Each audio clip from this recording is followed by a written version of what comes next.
Pour affronter la canicule et trouver un peu de fraîcheur, ces derniers jours à Levallois-Perret, nombreux sont les habitants à trouver refuge au centre commercial.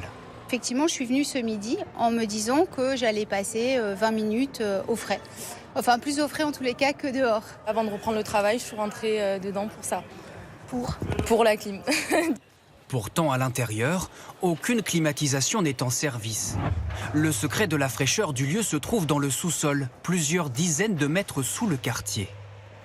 Alexandre Latouche nous guide dans ce que l'on appelle un réseau de froid urbain. Alors ici, vous êtes dans le cœur de la centrale. Vous avez 3 groupes froids qui vont permettre de produire le froid que l'on va distribuer à l'ensemble de nos abonnés. Contrairement à une clim classique, cette centrale ne refroidit pas de l'air mais de l'eau à 4 degrés. Des pompes la propulsent ensuite dans un circuit fermé. Des canalisations qui diffusent leur fraîcheur une fois arrivées dans les bâtiments reliés au réseau. L'eau réchauffée retourne alors dans la centrale de froid et ainsi de suite.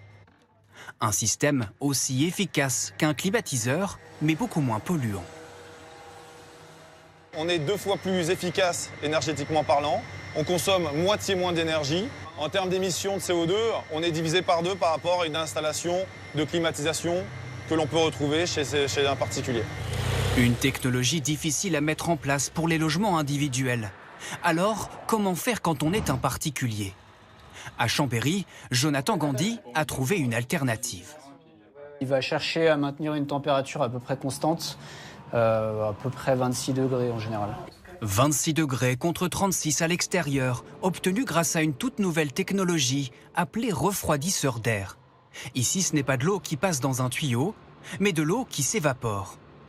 Un système innovant conçu dans cette start-up grenobloise.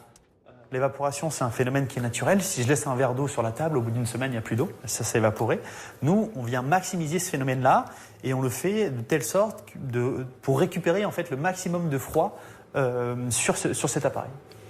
Cette technologie n'utilise aucun fluide frigorigène très polluant et émet 80% de CO2 de moins qu'une clim classique. Mais l'écologie a un coût, 3 000 €, 3 fois plus qu'un climatiseur équivalent.